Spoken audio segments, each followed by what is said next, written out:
Hey everybody, this is Minion Soldier and this is the Piracy Show. Now, on Friday's episode, someone kind of made a comment about what I consider griefing. And, that I had made, that I kind of laughed when I said griefing, talking about blowing people up on landing pads or something like that. And there are certain activities within Star Citizen that you can consider to be somewhat griefing. And I mean, there are certain mechanisms in Star Citizen that simply aren't in the game yet that are going to kind of mitigate that. We have it to a degree right now, but we don't have it fully implemented. And that's unfortunately, the story of Star Citizen, which is, once it's fully implemented, but it's not implemented now. You can say that about just about every system. But here we are, we're about to do a cargo run. Some of you might be very, familiar with this concept. But what I'm going to talk about today is choices. The choices that you make that make it easier to grief you. That make it easier to basically knock you out. And here's one of the big choices. Local chat, right? You see these people talking in local, and they're talking about politics or some other BS, and it's annoying and it's stupid. So you know what? Why not just close local chat out? We don't care what they have to say anyways. The problem is that, they can be annoying and they can be kind of full of crap, but at the same time, you might get some interesting warnings out of there that otherwise you would not see if you close out chat. It's kind of, there's good and there's bad with it. And if you want to be aware of these things, then you have to kind of take the good with the bad. And sometimes you just have to learn to just read chat and just like, oh, they're discussing politics. Well, this is going to be productive, and just laugh at it rather than just be annoyed and close it out. Now, another thing is I'm getting on a multi-crew ship, right? I'm getting on a multi-crew cargo ship. I have not bothered to contact anybody. I've not bothered to check on Discord if anybody's online who wants to run cargo with me. I just want to go in and I want to make the money. I saw some YouTube video by some such or whoever saying that this is the most efficient trade route and blah, blah, blah. We're going to go to Tram and Myers and we're going to get Laranite and we're going to sell it at our corp and we're going to make X amount of credits per hour doing it because we have a fast quantum drive. Blah, blah, blah, blah, blah. But I'm not thinking about maybe I should put gunners in the turrets. But that's a hassle, right? That's going to make, that's going to reduce my profits because I'm going to have to share money with these guys. That's not really worth it. You know what? I want to make maximum credits per hour, and I don't want to wait around for other people to log in or for CIG to implement NPC gunners and turrets. So you know what? Let's just go. And that's another mistake. That's a choice, in fact.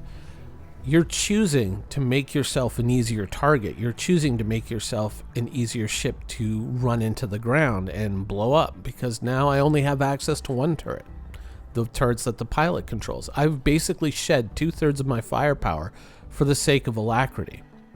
Now here's another mistake that I'm making. I'm about to take off. I've picked my destination.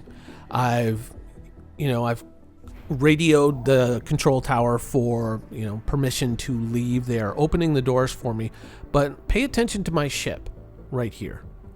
Look at my EM signature. This is because my shields are charging. Whenever your shields are charging, your EM signature blooms huge. It becomes enormous. That is almost 3 times the normal value of my EM signature. Just short of double, halfway between double and 3 times my EM signature. So I am an easy target right now. I'm very easy to hit. And not only that, my shields are at practically 0.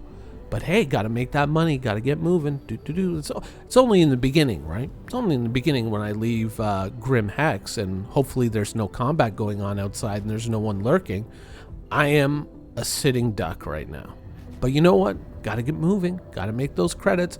I don't care. Let's just go. And this is, yet another mistake that people make.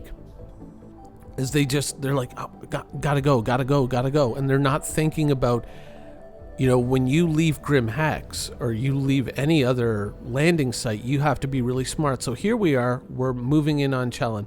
And you'll notice that my EM signature is still through the roof. But not only that, think about what I'm doing right now. I'm scanning. I'm going to do it a couple of times. just to make sure that there's nobody out there. Are you doing this? Are you doing this to make sure that there are no other ships out there possibly lurking, waiting for you to load up on cargo so that they can take you out? Because to be perfectly honest, I've watched a lot of you guys do this from stealth ships, and you don't. You really, really don't. You don't ping to see if there's anything out there. Pinging might reveal your location to other players, but at the same time, it tells you if anybody else is out there. And here's another thing that people do that makes them really easy to grief. I'm not sure if it totally becomes visible. There it is. The headlights for my ship, because I'm landing in the dark, right? So I have my headlights on so I can see the ground. I can pick a good landing spot. There's nothing out of the ordinary about that. A lot of people use them. But after landing, I'm going to leave the headlights of my ship on. Now, the funny thing about this, and you may not realize it entirely, is that those headlights, you can see them from orbit. That light trail you see coming off the front of my ship is visible from like 50 kilometers up. You can actually tell if a ship is at the landing site by the headlights much further away than you can actually detect them on radar. You can actually check if a landing site is occupied just by looking for a ship's headlights, because, I didn't turn them off. I can use them to land, but I should turn them off immediately. But I'm not, because you know what? Got to make those credits, got to get moving. Now, here's another thing about multi-crew is, you know what? I'm going to get out, I'm going to be smart, and I'm going to close my ramp after I get out. But I really don't know if anyone else is here. If I had a couple extra people on my ship, I could have somebody or an NPC guarding the ramp. Remember, NPCs aren't just for turrets, you can use them for ship security. So it's possible that I could have an NPC there standing guard, maybe alerting me if there's somebody out there. But, I'm just trying to make them credits. I'm just trying to play on my own time, and I'm doing what's convenient and quick for me. So I'm not really paying attention. Another thing is, having another player in your ship lets you know if another ship is approaching. They could be on sensors. They could be checking out, the ship's systems. They could be doing all sorts of things to protect me while I'm in here, or just giving me overwatch to make sure nobody runs in behind me to kill me while I'm at this unregulated landing site. But that's inconvenient, right? That's a hassle, and I'm trying to make max credits per hour. I don't like, why should I have to take responsibility for my own safety, right? That's totally not the game that Star Citizen's supposed to be, right? And that, this is like compounding all these errors. Like, what you're actually doing is you're rolling the dice to give death another chance to claim you. You're just saying, well, I've been lucky so far, so, it's like, well, I haven't had a car accident in X amount of years, so what's the point of a seatbelt? That sort of thing. Why should I pay extra for airbags? Well, I guess they're standard on everything now, but why should I pay extra? I've never had an accident. What are the chances that that's going to happen? Just because you've been lucky before doesn't mean you're always going to continue to be lucky, but this is a mistake that players make all the time. Sure, there is going to be a certain impact on your profits, and there is going to be a certain impact on your gameplay, but is it really that hard to kind of find a few friends who are online at certain hours that you normally play and say, hey, do you want to crew my ship? And chances are there's a lot of people out there that you could probably connect with who would be more than happy to crew your ship. But, I just logged in, I want to make that money. And that trap, that mentality that people get into, because to be perfectly honest, and they're not totally at fault at this, a lot of games out there reinforce that kind of single player in a multiplayer game kind of attitude. Players, in a way, make it easier for other players to grief them, especially in a universe that's built around the same mechanics as Star Citizen. They make it very, very easy for other players to kind of take them out, and then they go like, oh, well, this is griefing. That isn't griefing. Griefing is someone preventing other ships from taking off from a landing site, or somebody pad ramming you or something like that, that's griefing. But someone hunting you while you're running cargo, that's not griefing. That's gameplay. That's the way Star Citizen is built. That's one of the core tenets of Star Citizen. Now you'll notice that finally my EM has come down because my shields are fully charged. Think of all the things that I've done up until this point to make my ship vulnerable, with that massive EM signature. But, whatever, it's more efficient, more time efficient to do it this way. Now here's another mistake that a lot of players make. When you're traveling in quantum, the game is very, very boring, right? Because basically you're just sitting here and you're just waiting, whatever the amount of time is going to be, your quantum drive combined with its speed and its efficiency, whatever that works it out to be. You're basically just sitting here watching the game for 10 to 5 minutes, depending on your quantum drive, with really nothing to do. So what do players do more than often? Well, you can go and look at the exterior of your ship, or you can say, hey, you know what? Let's take a tour of the interior of my ship. Let's look at all the cool features and all the cool little bells and buttons and whistles that CIG has put into my ship. You know that quantum interdiction is a thing, right? And that if you were to suddenly be interdicted, you might need to be at the controls of your ship to give yourself the best possible chance to escape. So this really isn't the time to be kind of wandering around through your ship, especially if you have to pass through multiple doors or use multiple elevators to get yourself back to the command center. Really isn't the time to kind of go on a ship tour. But people do this. Now, granted, right now, quantum interdiction is in a horrific state. It's absolutely terrible. And it is a mechanic that I bet you that CIG regrets introducing, regrets tying to a ship, and is right now madly discussing how are we going to actually make this system work. And, maybe we should have listened to Minion Soldier when he said this is stupid. But, if they even know who I am. But the truth of it is that at some point this is going to become a real thing. And if people are just saying like, oh, I'm going to go sit in the lounge of my ship and sip a champagne and look at, liquid in glass mechanics, while I should be actually at the command of my ship at the console and ready to react in case anything happens. Because in the future, we don't know exactly what, but something could happen, right? And I mean, NPCs could, at the same time, NPCs can still interdict you. I think that mechanic has largely been turned off by CIG, but it can still happen. So wandering around in your ship is probably not the best bet, right? But people do this. They decide, and sometimes they do it at landing sites with a full cargo, and they're like, let's go take a tour of my ship. I've shown that in videos. People wonder why I do things like this, like run cargo and stuff like this. It's because I want to understand the habits. I want to understand the behavior that people engage in so I can look at what can be exploited, what weaknesses players tend to display that can be relied upon to profit from in the future, and with upcoming tractor beams possibly in the closer or nearer future. But here we go. We're going to go ahead and we're going to fly into Area 18. And this is one of the things that I kind of want to talk about too, because it's not entirely on the shoulders of players. This isn't players 100% are to blame for all of this.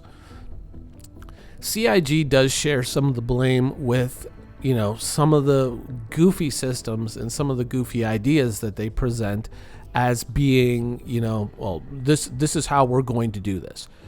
This is how this system's going to be managed. And one of them is landing zones and the tunnels that you have to fly through to get into landing zones, which was completely and ridiculously asinine. It was just like, what are you thinking? We actually had better systems before when you just had kind of like exclusion areas. And, you could kind of just say, okay, don't fly here, just fly through there. But I think that in order to prevent pad ramming or something like that, CIG decided that you needed a defined flying corridor into a landing area, which is not the worst idea, but think about what's happening to me right now. I'm being security scanned outside of that landing corridor. So I am now frozen in place outside of the safety area while I'm waiting for a safety scan from NPCs that are going to do nothing to intervene if somebody decides to ram or blow me up. Because they're like, oh, gotta do a cargo safety scan. It's completely ridiculous. The fact that this exists in game, or that this is possible, that these two things can coincide, is completely asinine. I mean, I'm pulling into the landing area. You can scan my ship once I arrive, or you can search my ship once I arrive, if you decide that I need a security scan. And trust me, I should be security scanned very frequently. You don't know what's been on my ship. I do, but you don't. So the fact that a player can get trapped outside of the landing zone and forced to sit through one of these security scans is ridiculous. And that's kind of on CIG. In a way, they created this system to kind of promote, landing pad safety. But at the same time, they combined it with another system, which 9 times out of 10, they're not going to coincide. But when they do, they make players extraordinarily vulnerable. And remember that a lot of these armistice zones have lost their ability to kind of prevent you from using weapons. So the idea that we're going to halt, player, wait here, that whole idea, you could force a player to make a choice between like gaining a fine, which is ridiculous for trying to avoid being attacked, or, just allowing themselves to be blown up so that they look like they're a good law-abiding citizen. It's a ridiculous choice. So those two things should never coincide. But here we go. We're landing at a landing site. We've been successful. We've been lucky. We've been very, very fortunate in that we haven't been 30K'd. We haven't been interdicted. No one was waiting for us at the site where we went to pick up our minerals. But this doesn't mean that it's never going to happen in the future. You have to kind of divorce yourself from the idea that this is the way the game is always going to be. And if it isn't like this in the next patch or the next patch or the next patch, that means the game is broken or CIG is doing something wrong. What you're experiencing now, this kind of good fortune, this is the wrong. This is the outlier. This is not supposed to be every day. You're supposed to have to take a lot of measures to be a lot safer when you're out there. And you have to be a lot more responsible for your own safety in the game. It's the same thing as making sure your character has enough food or enough blood, making sure that, you're wearing the right outfit to go out into the correct environment, which, by the way, I wanted to just briefly touch on, because someone made a comment in my video when I was talking about the different armors and how stupid they are in regards to how they handle environment. Someone made a comment that it should be resident within the undersuit, whether or not, you can handle that environment. So you can wear whatever armor you want to wear, but it's the undersuit that you wear that defines which environment you're best suited for. Some might be suited for cold, some might be suited for hot, and I guess maybe in the future some might be suited for high radiation or toxic environment or whatever, and you would have to kind of switch through those undersuits. I can't remember who made that comment, but that is absolutely a brilliant idea, and that is how it should work. I mean, forget whatever I said. That's the way. Because then that way you can say, oh, you know what? I want to be quick on my feet, but it's going to be a cold environment, so I wear this undersuit. Oh, it's a hot environment. Wear that undersuit. That, to me, is the most brilliant, choice that you can possibly make. But when talking about suits of armor, there is another thing that players do that is absolutely ridiculous. And I mean, please, when you're buying your armor at the shop, think about what makes you an easier target to spot and hit. These ridiculous horror shows of armor suits with these bright, vibrant colors are such an abomination. And I see them out there in the game, and it blows my mind that I see so many players out there with these suits on. If you're just a fighter pilot and you're saying like, oh, well, it doesn't matter. My flight suit can be whatever I want it to be. I want to be bright, and I want to be vibrant, and I want to be a peacock, and I want everyone to see me and know me. The problem with that is that, once again, everyone can see you and everyone knows where you are. You make yourself such an easy target for a sniper with an outfit like this. Now, this is kind of bad. This is kind of terrible. And I get it. You know, you think that armor is supposed to be a fashion choice, but the problem is in Star Citizen, armor has a lot of functional qualities, and the color of the armor is actually a functional component. Like, oh, we gotta take this to the next level. We do. I mean, we really gotta illustrate it. And you're gonna see me go like, in a second, it's just like, what? That's even better. I mean, don't take what I'm saying the wrong way. I'm not saying that this says anything about you as a person, but what I'm saying is that if you're out there in the universe and you're running between, you know, possibly dangerous locations, and there's a certain threat to your person, you may not want to stick out as much as possible. You may want to pick colors that blend into the environment that make you much more difficult to spot from a distance. You remember when I was talking about the headlights being able to be seen from orbit? This, you could almost see this from orbit too. So yes, maybe a pink and a purple is your, you know, your mode of self-expression. Maybe those are your colors. Okay. But you have to understand that you stand out so badly, and if you were trying to sneak up on somebody, or if you were trying to avoid being shot, which is also a possibility, no matter the functional components of this armor, it's like perfect for the environment, you know, it's perfect for snow, or it's perfect for, you know, like hot in the environment that I'm going into. This is a first class ticket to the morgue right here.